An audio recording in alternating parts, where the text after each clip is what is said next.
If you need to leave the room, some of you might have realized that the door's a little noisy, so please take the door here to the right, if I look back, next to the technicians, and just make sure to carefully close it. Somebody will be there so that we don't get interrupted by too loud bangs during our talks.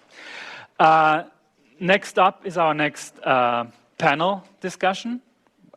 We're talking about bridging the gap, how to communicate, how to speak to the public.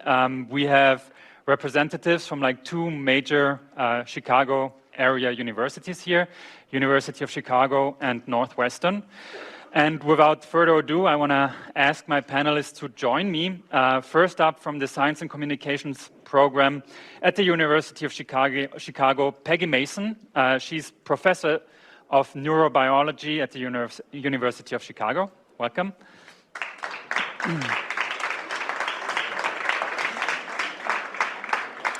Then Sarah Saritella, Director of Communications of the Institute for Translational Medicine and lecturer at the University of Chicago.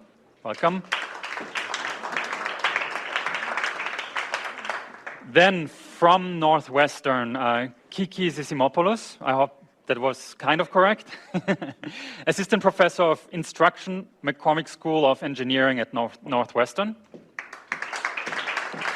And Beth Bennett, Associated Dean and Professor of Journalism at Medill School of Journalism, Media, Integrated Marketing and Communications. Welcome.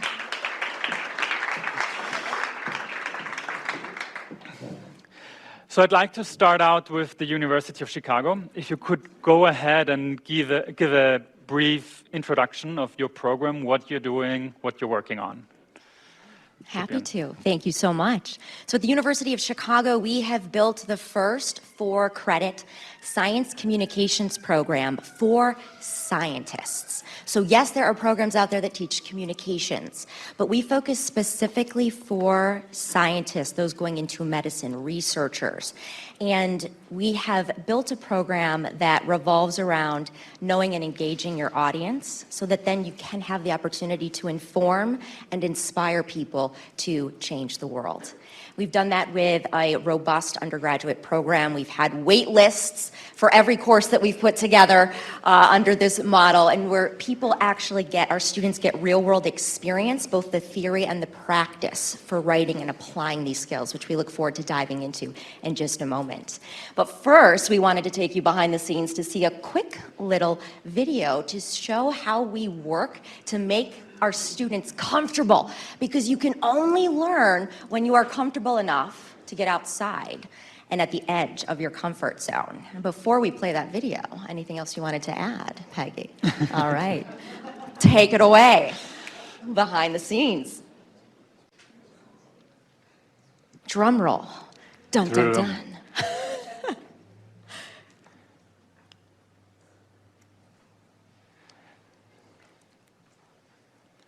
I think now it should be fine. Oh.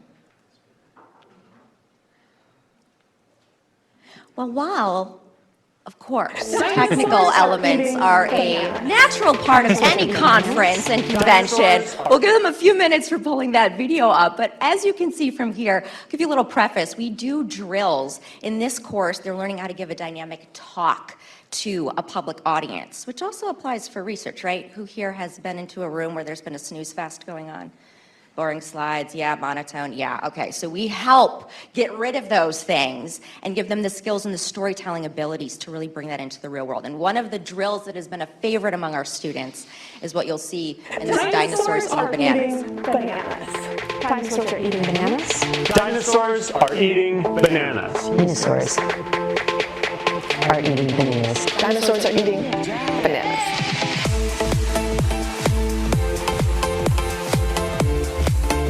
And we have a final filming day where they give their talks.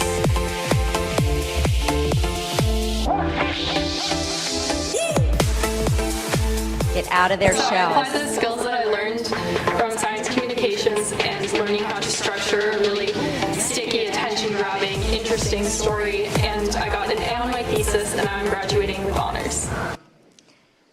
So So that's within the school. The dinosaurs are eating banana, it's a Mad Lib, okay? 90% of communication is nonverbal, right? So they pick words and then for a minute solid need to deliver that same sentence in as many different ways as possible.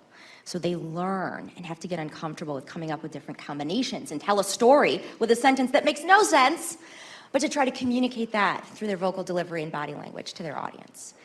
So that's in there, and you saw how a student was actually able to apply it to get an award for her thesis in the building, but our students also know that they use this to apply and change the world outside. Play the video over to you, part 2. Here's a comment from a student about the importance as a scientist learning this. And it should hopefully come up any moment Any now. moment now, right? Research is just relegated to the scientific world, that it just gets stuck in there. And it doesn't go to the people who need it. And so that's why it's really important that like science communication breaks everything down. She was an alum of our program, and our students have gone on to already apply those skills in building websites, telling stories, putting together videos from organ transplant teams and how they actually fly across the country and bring life-saving organs to people. All these things on their own. So we're really proud of what they've done and are excited for this next generation. And over to you, Peggy, for other additions and favorite parts of the course that we put together so far. Yeah, it's just so heartening to see what the students do. They learn that the communication is essentially a performance. When they're doing a video communication, they have to be performers, and they have to put themselves out, and they have to show their enthusiasm in order for anyone else to be interested. When we're talking about writing, it's the same thing. It's teaching these young people that what interests them may not be what interests the person on the street. And they've really got to make it applicable. I can say that the way I got into talking to the public was when a piece of my research went, I wouldn't call it viral, I would call it sort of semi-bacterial or something. And I talked to a lot of people, and I really enjoyed it. And then the university asked me to make a massively open online course, which I was very happy to do. And when I was organizing that, I didn't have an audience. So I had to invent an audience. And it really wasn't going that spectacularly well for about 3 weeks. And then my producer says to me, you've got to have some picture of who you're talking to. And that afternoon on the train, my commuter train, my conductor told me he had signed up for the course. And I thought, oh my God, I have got to make this interesting, because I know how hard he works. He works all day long on the train.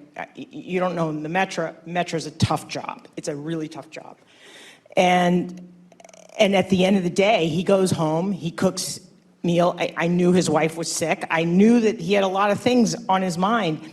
And if I don't grab his attention and have a really good reason for him to listen to me, he's not going to listen to me. Even though he's interested. He wouldn't have signed up if he wasn't interested.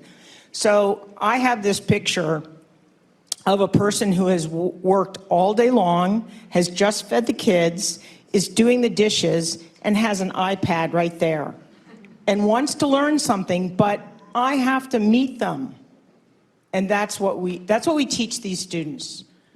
You know, why is that interesting? Why is that interesting? Not to you, to everyone. Why is that human interest? And it's all about human interest. There's a human core to every science element and story, and conflict and emotion. And we teach people to be detectives, dig it up, find it, so that you can share it with the world so it sticks. Thank you so much. It's very inspiring. I think we have a lot of questions about that, and I would hand it over to Northwestern. If you could talk briefly about your program. Can I have the slide up, please, for this? Thank you.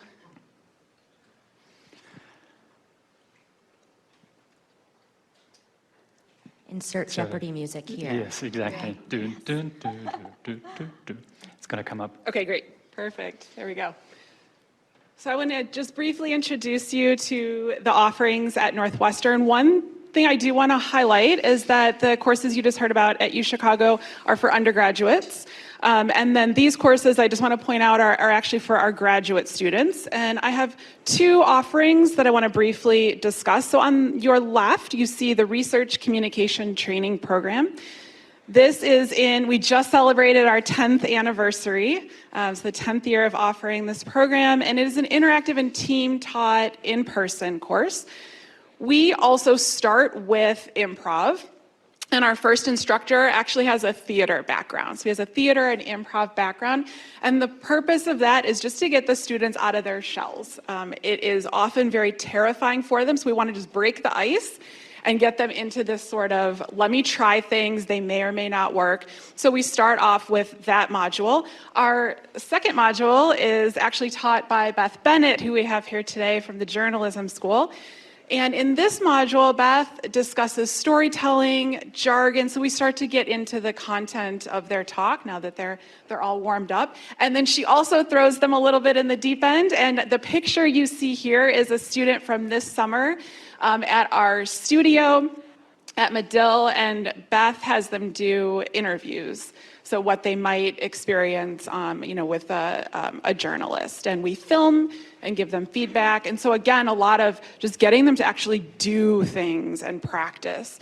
And then the instructors after that, one discusses graphic design to help the students put together their slides, and then we do some workshopping and also quite a bit of peer feedback. One thing I heard from students is that that's actually one of the most important aspects of the course, is just getting feedback in different perspectives. These students come from all different disciplines, and so they get feedback that they would not normally get in their lab.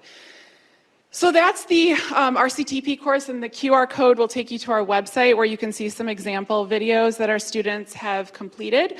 The last thing I'll say about this course is that the students have two choices. They can either do a live symposium, we call it 7 minutes of scholarship, and so they get up and present their 7-minute talk, or they can choose to self-produce with the help of an expert, a video, a shorter 2 to 3 minute video that they can also use for their LinkedIn or their website. So they do have that option. On the right is an NSF-funded program, recognizing that not all students are fortunate enough to have access to these in-person opportunities. We developed, from the basis of RCTP, what we call SCOPE, the Science Communication Online Program. And this is an online asynchronous program. And the screenshot here is what a student might see. So they'll watch a video and do some exercises. And then here we have students from all over. And again, that QR code will take you to the website. You'll see that our participants have come from all over the world with this program. So these two in parallel are Northwestern's graduate level offerings. Anything I missed? I think you got it all. Okay, thank you so much. This morning we had some discussions between scientists here in the room about how to go about communicating what they do. Some were like, we should go out there, do more, put content out on social media, reach out ourselves. Others were saying, I'm a scientist, so I want I have my network of science journalists, but I want them to do the job. I want them then to break it down to an audience so that they can understand it. One way or another, why is it important for scientists to be good, efficient communicators? Whoever wants. Maybe Beth, as you haven't. Yeah, I'd be happy to take that. First of all, I love this idea, do I do it myself? Or do I develop a relationship with a really good journalist who I really trust? And I actually think both approaches are great approaches. As a journalist and someone who is at the Medill School of Journalism, we teach journalists to understand, interpret, to have knowledge of research and science so they can be good storytellers and interpreters. And so I think that's a really important thing to honor. But I also think we see more and more scientists being able to take their own work and put it out for public consumption and hopefully get non-peers, non-scientists interested in their work. And so I think both sort of strategies work. And, sometimes it's sort of knowing yourself, right? Where are you most comfortable? I do think developing storytelling skills is sort of a muscle. And so if it's something, if you're sort of more like, I prefer to give it to a journalist I trust, which is great.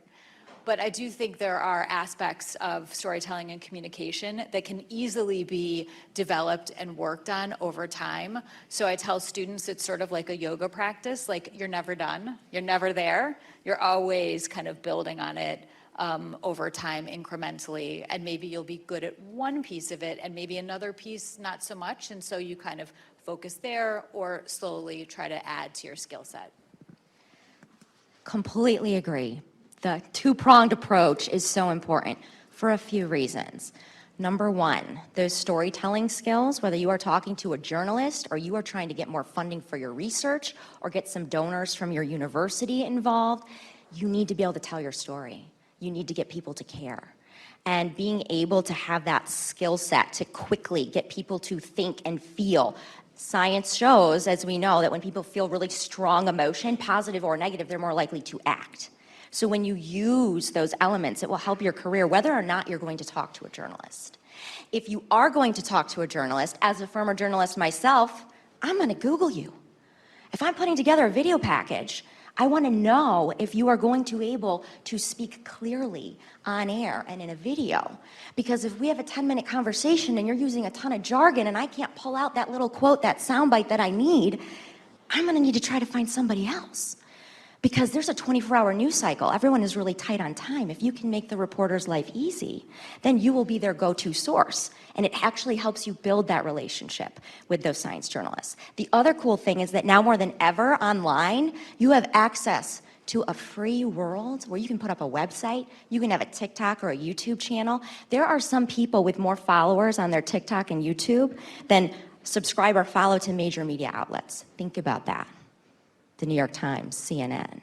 You can build your own platform and be able to put more context there. So if you have a two-pronged approach, yes, build relationships with science journalists, get your work out there, but also own your own story as a researcher and share the work that you're doing so you don't have to wait for that call. And if someone isn't interested in the story, that's okay. You can put it out there, and then maybe that will actually be the thing that garnishes that interest and has another reporter reach out to you.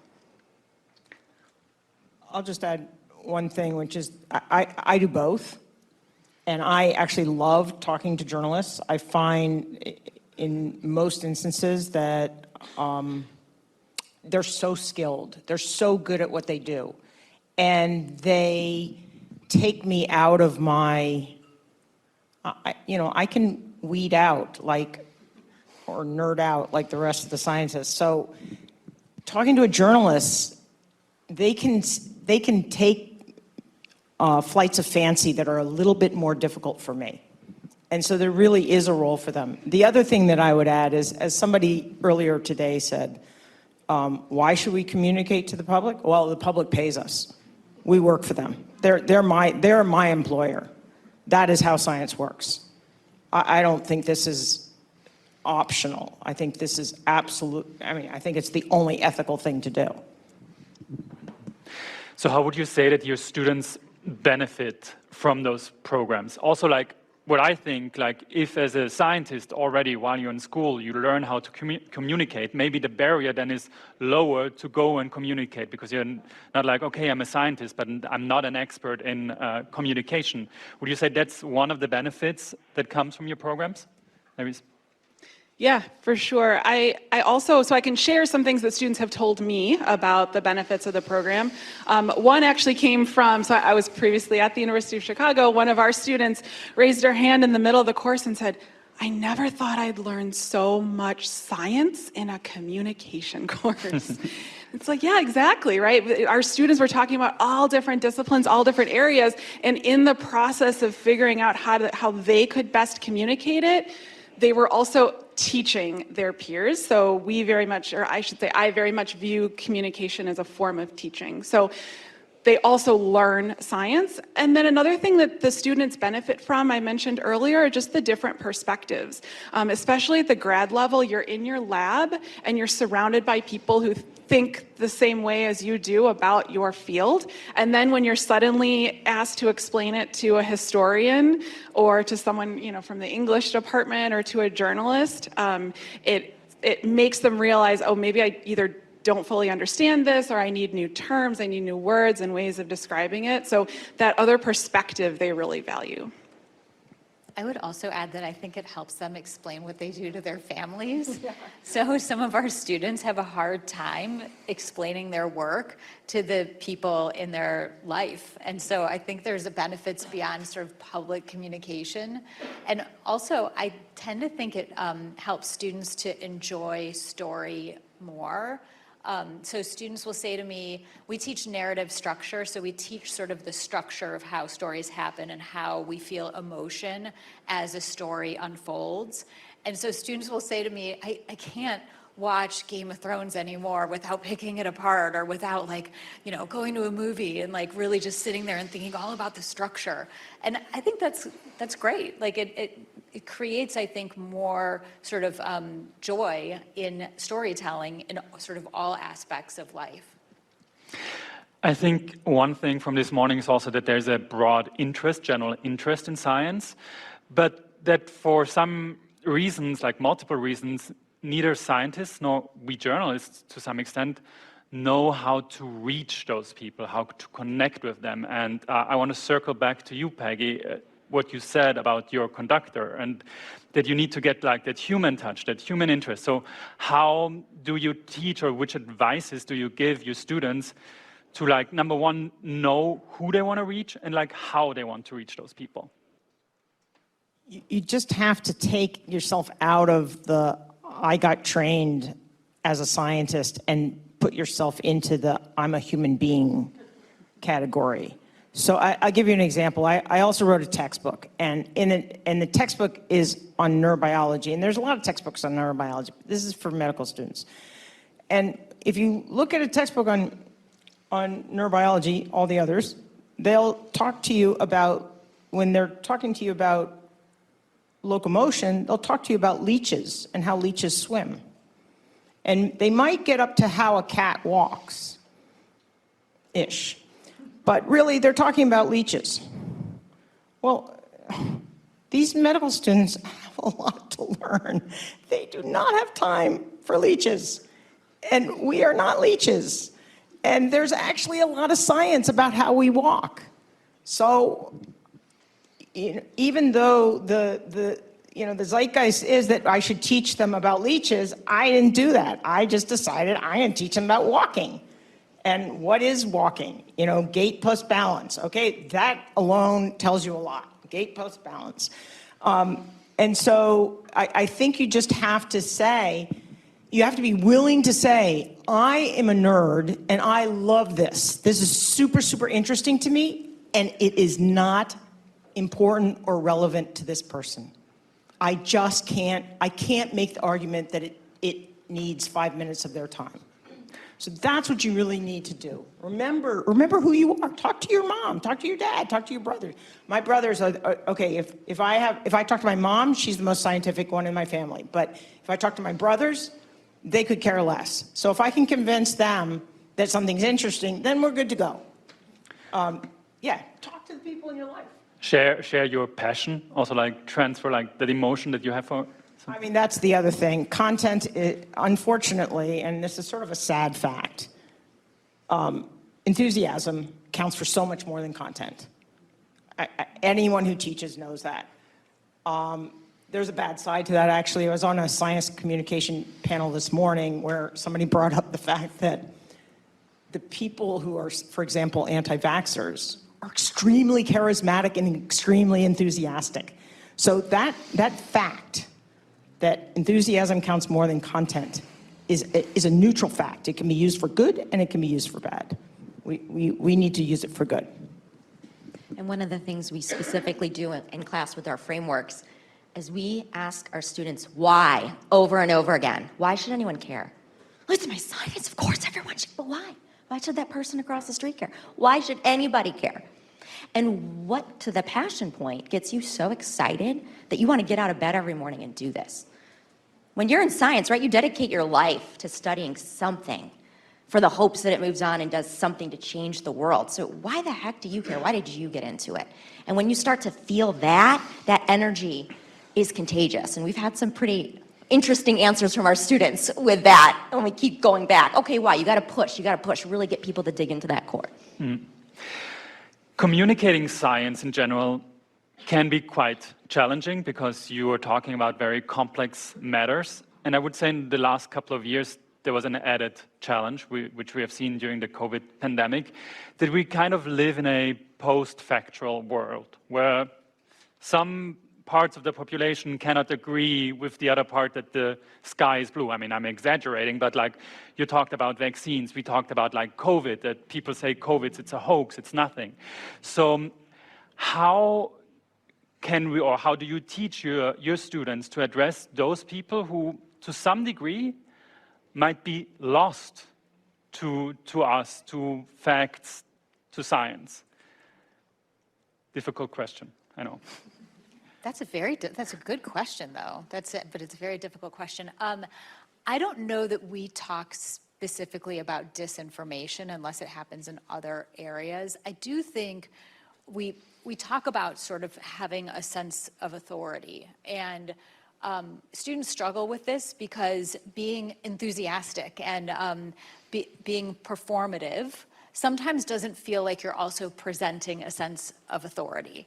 And that's a struggle that students kind of bring to us, which is I want to be fun or funny or interesting or have enthusiasm, but then won't that undercut my authority as a researcher? Will people really believe me if I'm acting silly or if I'm acting in a way that doesn't seem becoming of a scholar? And I think that's a real struggle, especially for students who are PhD candidates and just kind of trying to come into their own in the field. And so, of course, I'm like, go ahead and be silly, it'll be fine, but I get their legitimate concern over it. Interestingly, I think it's important that they own sort of their authentic selves and are able to be comfortable doing that and still feel a sense of authority. And we tell them all the time, we're like, you're getting a PhD from Northwestern University. You're studying with one of the premier scholars in this area. Like, why would you worry about this sense of authority? But they do. So that doesn't directly answer your question, but I think it gets at it a little bit, which is why would people believe you versus someone else, right? Yeah, and I'll just add, we also tell our students that in many fields there are misconceptions and that they should be aware of those. So again, it's go out, talk to people, find out what these misconceptions are so that you can come in prepared, knowing what you're up against. Don't go in blind, assuming that people are just going to follow you along on your path on the story that you're telling. Mm. We've actually built a course on how to tackle misinformation and battle it. And one of the things that we teach is harnessing the power of storytelling as a tool, because stories are universal. And if you look at the people spreading misinformation, you note that they are often telling a story for evil, getting that emotion across, not necessarily with facts, but as scientists, we have the beauty of having the facts on our side. And so if you can know your audience enough to find a story that matters to them, and weave it in, the story acts as a Trojan horse in transmitting the right information and helping to address that misinformation to really help change that tide. Now, within your institutions, how difficult, challenging is it to convince students to say, like, I'm studying physics and I want to focus on that, I don't want to bother with communication? How difficult is it to explain it to them and convince them that that's also an important part of their education, maybe?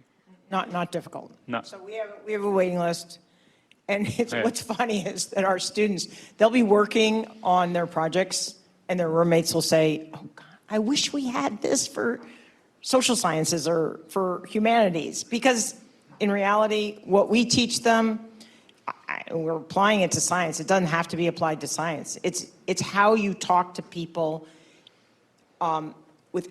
and I really dislike the idea that one has to dumb down. You do not.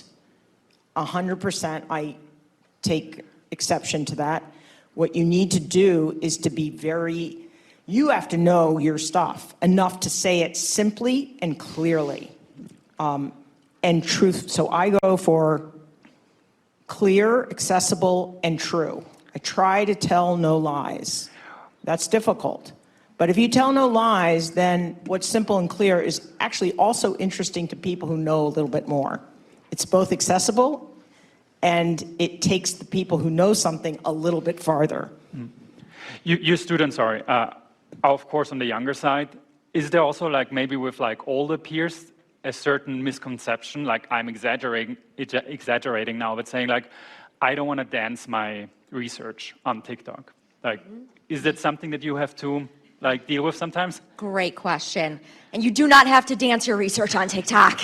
There are other ways. We do actually, a couple of things. One, we've launched a master's program that's going to be starting in 2024. So if anybody's interested, check it out. The Master's in Biological Sciences. There's a science comms track where you can take the courses that we're talking about.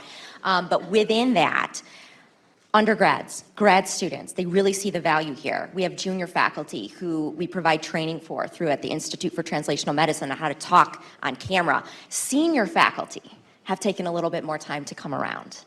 When they've started seeing the impacts of science comms and how their peers, who may be younger, are appearing in the news and who are getting acknowledgments for their research, then we started having people come to us and say, hey, could we get your advice on this? Hey, actually, I want to understand how to do Y or Z. And to Beth's point about being able to share what they're doing for the first time, we've actually had folks who've been in their fields for like 50 years work with us and then say, oh my gosh, for the first time, my wife and kids understand what I'm doing with my life. And that was everything for them. Like, it didn't matter the media. They're like, my family understands what I've done with my whole life now. So I think the tide has shifted. It's been a culture shift over the last maybe 5 to 7 years, but we're getting there where it's starting to really take off. Is it also important to teach to your students to also openly communicate what we don't know? I'm like now speaking to you as like communicational experts, because if we think back at the pandemic, their messaging shifted a lot between like, we have to get vaccinated to stop the spread. And it was like, no, we have to get vaccinated to like mitigate the diseases, like, or also on masks. So is that something that you teach them also maybe as lessons from the pandemic when all of us, like journalists, scientists, politicians, were kind of like flying blind for a certain time? And so, of course, messaging changed because also research changed. Is that something that you teach them, that we also need to be maybe more open about what we don't know? Yeah, I'll add that one of the tactics some of our students use in telling their stories, some of them struggle, like, I don't know how to make this relevant for my audience. My research is so niche that I'm having a hard time thinking of a way of beginning my talk that will be interesting to people. And one strategy we suggest is to tell them, like, tell the story and then say, and here's what we don't know. And this is what I'm trying to figure out. So tap into that curiosity and be upfront about, this is what science still hasn't figured out. And what's so exciting is that this is what I'm working on. I'm working on, like, you know, cracking this one little part of it. And that curiosity piece can be a really effective tool. We also draw from media training techniques, because we're not just teaching sort of how to tell sort of a discrete story where you're the only storyteller, but also how to tell story through interview. Because a lot of what scientists do to communicate their research is talk with journalists, and that's basically storytelling through conversation.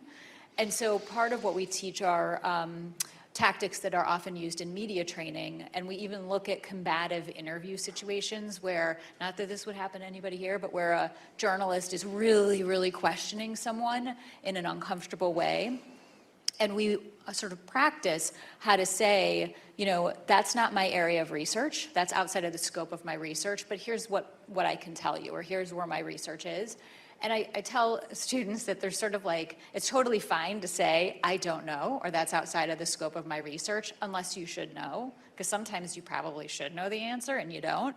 And that's a different tactic. That's a little bit, that requires a little more finesse. But I think it's important for students, or for students who do our program, to come out knowing that they should not ever feel forced to say anything, that they hold the power to determine what they're going to say and what they're not going to say, and that they can draw the lines around their expertise. Such a good point. And with the pandemic is a wonderful case study of how science comms can go very wrong.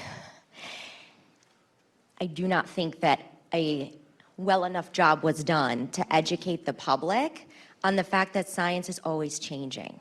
From day one, when this pandemic hit, a recurring theme should have been This may change next week, next month. This is what we know as of this date. There was not enough of that. So then you had people flipping, saying, well, you said this with such authority and that we all needed to take this action on this date, and now you're saying this. Whereas if you can prevent that problem by setting expectations for the change, and that science is not a one and done, it is an ongoing exploration, there were a lot of opportunities to use that to help change the tide. Yeah, I think that's exactly right. Science isn't a set of facts, it's a process. And we don't communicate that enough. And it's hard to do, I will grant you, because you also want to communicate. If you're a scientist, you want to communicate the facts. And so somewhere along the line, you have to also alert people to the fact that everything's true until it's not true. And I don't think we've done a great job at that. I'm not quite sure how to do a great job at that. As much as I enjoy talking to you, I don't want to have like the monopoly of asking questions. So I'd like to open it up to the floor. So if there are any questions, please, gentlemen in the front, to the left. I'll try to speak loud enough. So I have one comment to you, Patty. So I think it's for researchers, it's pretty important what my mentor taught me on that topic. Be honest. If you don't know it, just say, I don't know it yet. I might know it next week, in 2 weeks, and communicate if you were wrong, if your results were wrong, but in a respectful way. And this is the same if you communicate to public. Just say, okay, we don't know it yet. We just try to ramble on and find answers on the way. And if you were wrong, just excuse yourself, and that's it. It should be the same for politicians as well for researchers. That's how we should do it. Of course. I don't know should be a staple. But I don't particularly think I don't know does a ton for anyone. So a much better way of saying it, well, that's a possibility, and I think it's a real possibility because of X, Y, and Z. On the other hand, there's A, B, and C that makes me think that that's not the case. And that's a much more interesting way to go. It takes more time. And at the same time, you're also balancing this. So for example, when I taught medical students, I was teaching them things that I wanted them to remember 30 years from now. Not the weeds that they could forget or look up on Google and it didn't matter, but stuff that I didn't want them to ever have to look up, and I wanted them to always remember it. So those things are, with very few exceptions, those are truths. They're science successes.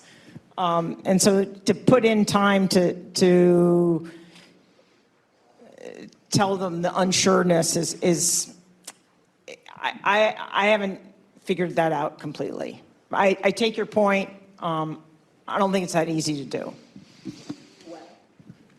If I could just add to that, sometimes, and we're sort of talking about disinformation, but I think about, as a former working journalist, I used to look at a piece of research and not completely understand it. And I would start with a question like, oh, so it looks like your research is about this, because I had no idea. I was just like, I'm going to throw this out there and hope that you will educate me, because I don't know. And so that probably wasn't the best way to go about it, but I started as a journalist when I was 22 years old. And sometimes I think when a journalist at least throws that out there, I hear sometimes scientists saying like, well, no, that's not really what my work is about. And that's like such a missed opportunity, because it automatically sort of kicks off the dialogue in a negative kind of way. But also, often journalists, especially journalists who do not routinely cover science, they really just want you to talk and help them understand, and they're just trying to get the conversation going. So I think, to your point, a better way of saying that is to even sort of ignore the first part of the question and be like, well, let me tell you what my work is really about, and just get into it. So I can agree with that. Yeah. Very often, like us, we're covering like everything that happens in the US, and so sometimes also science, but I unfortunately have very little time then to like really dig into it. So if if the scientist can take me by the hand a little bit, of course I try to prepare as much as possible, but every help is appreciated, if I may add that. Any other questions? There in the back.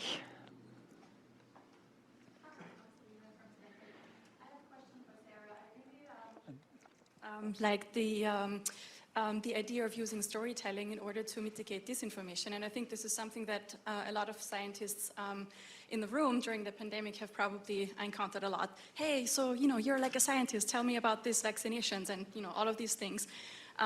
And maybe some other people share this experience that I really felt like I'm hitting a wall. So I was hoping if you could give us a specific example of how you would use storytelling in order to mitigate disinformation in the public. Yeah, great question. And in giving a specific recipe, would need to, maybe we can even talk more after if you have a specific example, but in general, for a toolkit for everybody, do not run away from the conflict. Embrace the conflict. Every good story across the ages has had conflict. Romeo and Juliet, if they met, fell madly in love, families got along, they lived happily ever after, nobody would remember them, right? So conflict is part of what makes a story sticky. Instead of avoiding it, which we often do in academia, right, at universities, you need to embrace it, address it, make that key in your story, because then you have a cause for everyone to rally behind. And what makes things viral and catch on is when people feel a very strong emotion. And so whether it's a vaccine, whether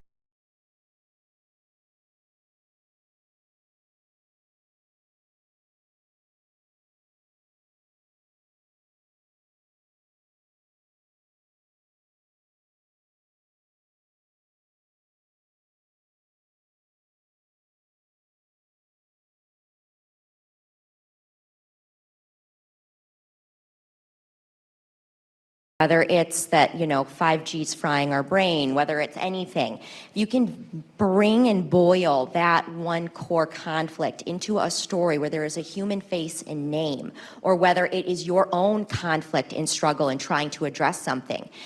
Tying in universal experiences like love, loss, frustration, which we've all felt in science and in the world outside.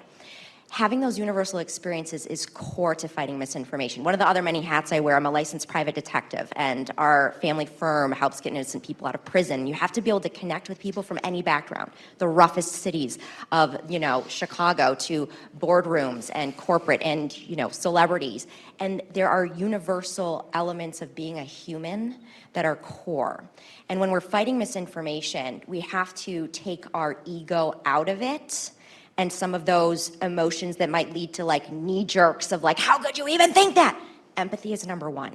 Your audience is thinking that for a reason.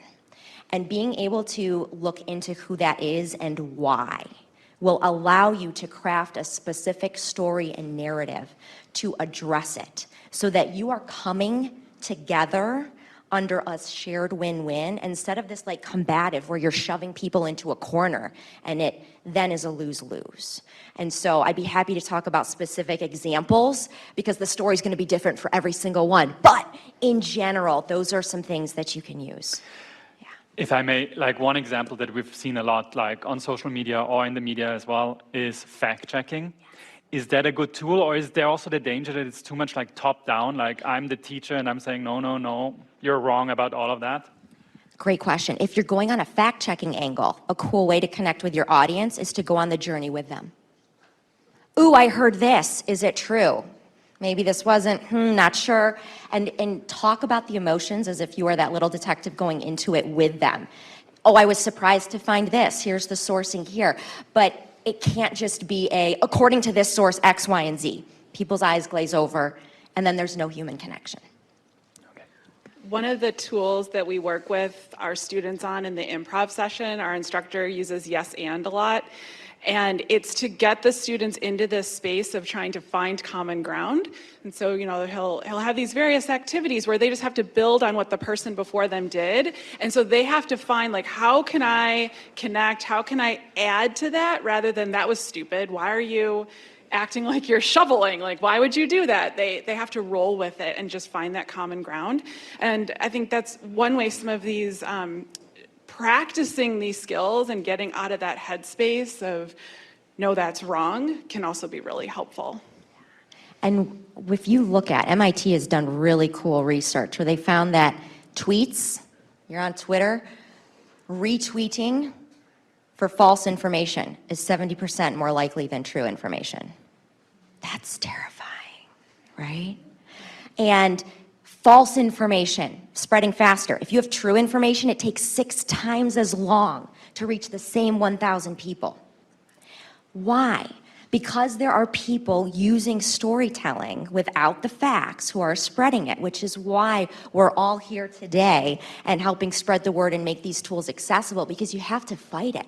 You can't unring the bell. People are still citing that autism vaccine study from way back when that person was prosecuted. That was taken back, but it was so sticky, it was in people's heads. So you have to make sure that everybody here has those tools with which to use it for good instead of evil. Any further questions from the audience? How have your programs changed throughout the time? Like, because I mean, media and like our surroundings and social media are changing so quickly, and I mean now we're like in this not totally post-pandemic, but still age. How did you adapt the programs as you also learned what your students needed? And yeah. Yeah. Well, one thing we did is I had mentioned we added the giving students a choice. So yes, you can do a live presentation, but recognizing that students are going to have a digital presence. And so giving them that option to learn how to do some video editing and create a much shorter video that would work well on a personal website or a LinkedIn page. That was one thing. And then we were fortunate actually during the pandemic. So the online program that I mentioned, it actually was created in 2019. And so we were fortunate enough that we were able to pivot during the pandemic and leverage some of that online asynchronous content to still reach our students and still continue the program throughout the pandemic. We've started teaching more social media. So not only have we given people the skills to write a story for a lay audience and distill science, but then once you've got the story, great. How do you get anybody to read it? That's where that engaging component comes in. So how do you not only write the story, but writing for social media is an art and a strategy, and you can use hooks to get people to learn and click. It must always be accurate. It must not overpromise.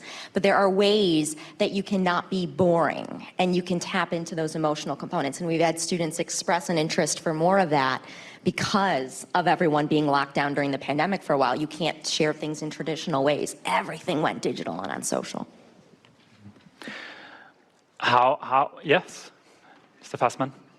How do you measure the success? How do you measure the success of your courses? Because I'm sure the courses will cost some money, and the president will ask, is this money good invested? So how you measure? Excellent question. It's a two-pronged approach of data and stories, because showing that, to your president or whomever is making decisions that it's of value, you need to tap into that. So there are course reviews. After every class, students give anonymous reviews. We also do debriefs with students and ask them specific questions and get stories about how they've helped and applied it in their own lives. We've had students go on to get jobs in science communications, go on to med school, get research grants, do some really cool work because of the things in the class. And we are starting to do some more tracking as we go into social media to look at social listening and tracking of how far things are going. But those are just some of the metrics. So we have actual surveys with data plus stories that we marry together. Anything you wanted to add to that, Becky? Okay. We do two things as well. So when our students enter the program, they use a rubric to self-evaluate. So they record themselves presenting a video, and then they self-evaluate themselves at the very beginning of the course. And then they do the exact same thing at the end of the course, so we can detect their self-perception of change. And then right now we have an IRB-approved study where we are taking the pre and post videos and sending them to undergrads and asking the undergrads to use this rubric to evaluate the clarity of the message and to also tell us what they think the message was. And then we are in the process of, we want to compare what the students think the message was to what the speaker intended the message to be, to see if that alignment improves as a result of the program. And our program is about 10 years, it is 10 years old. We just celebrated our 10-year anniversary. We do course teacher evaluations, but 2 years ago, I went back to some of the alums who had started early on and did some qualitative work around sort of what it's meant to them, kind of a couple years out. And that was helpful in thinking through sort of like, how do we revise, how do we modify, how are they using it? And I was so pleased to hear that they feel such a comfort level in communication, and that for some of them, it led them to do things that they wouldn't have done otherwise, like take on speaking engagements or do more teaching work that they were interested in doing, or do interviews with journalists that they might not have done otherwise. So I think that was also important to kind of go back and talk to some of the alums. Is there also a shift within the scientific community? Because of course, like publishing your research in like scientific magazines is very important, but at the same time also like building another presence. Is that now something that also people see who then might like pour funds into your programs, like as a scientist? Is there a shift or not yet? Yeah, I think it's a double-edged sword. Right. I think there are a lot of scientists who look down on scientists who communicate to the public. That's the old view. It's still around in a great part. And then there are those of us, I guess, you know, I'm old and tenured, and so I don't care.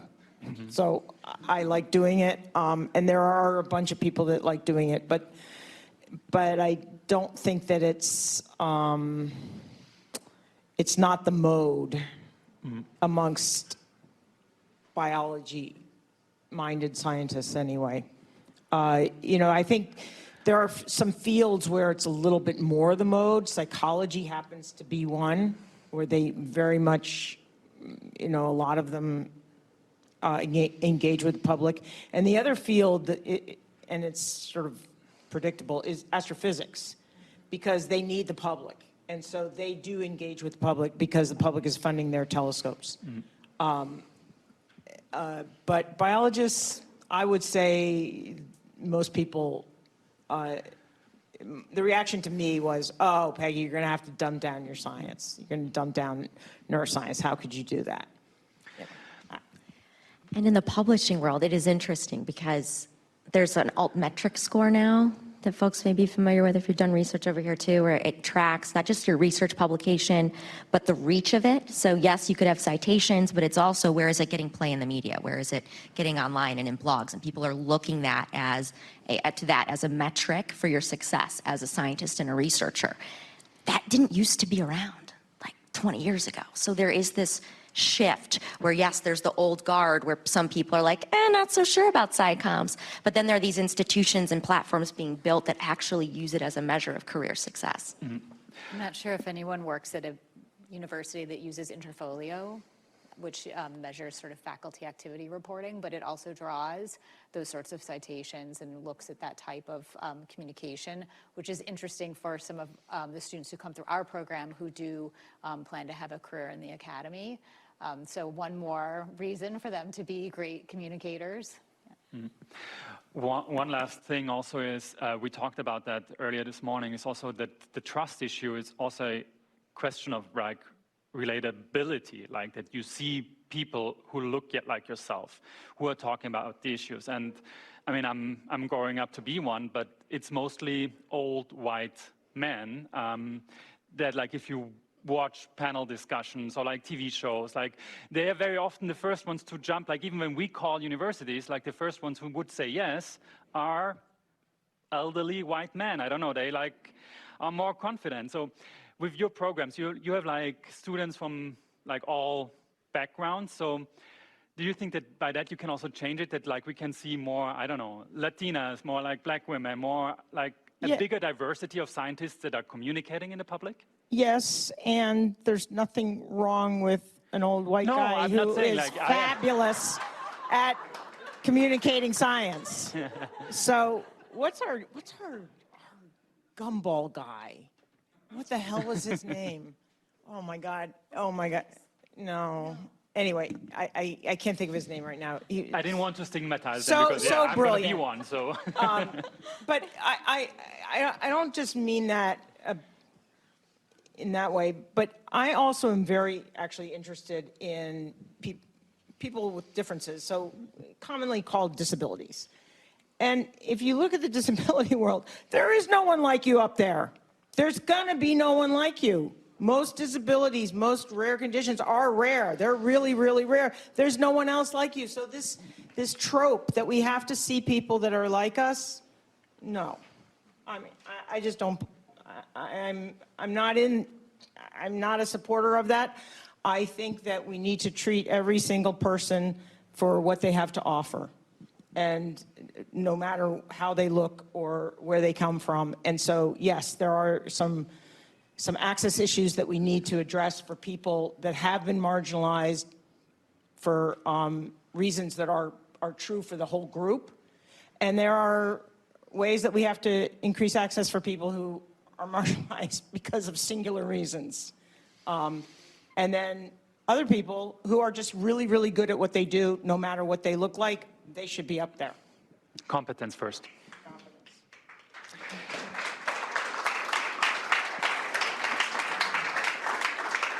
One of the, just hearing you say that makes me think about when I went to journalism school a long time ago and I studied broadcast journalism, they taught me how to talk like a man, which I don't know if you had a similar experience, but you know, the idea was like you were supposed to lower your voice. And I did that for a while, and I damaged my vocal cords. So if I have to like jump off stage, which I have to sometimes in public conversations, it's because I have a legitimate vocal cord problem from trying to lower my voice. And so now in our program, students ask about that, especially women. Like, well, tell me how to make myself sound more authoritative, and you know, the model years ago was to try to untrain women and try to teach them how to speak differently. And so now it's reversed. Now we spend a lot of time like, don't change anything. Like, just do what you do and don't worry about that, you know, and just do it. And there's a lot of research about women's voices and how it lowers trust in the public when they hear high voices. And the answer to that is not to lower our voice, but to put it out there more. So anyway, thank you for that. That made me think this other thing. Thank you so much.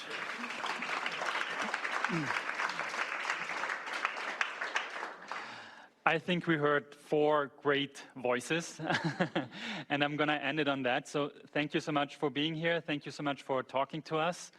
I hope you stay around a little bit, so if anybody wants to like talk to you a little further, they might do so. Thanks. We're going to, move on to the next.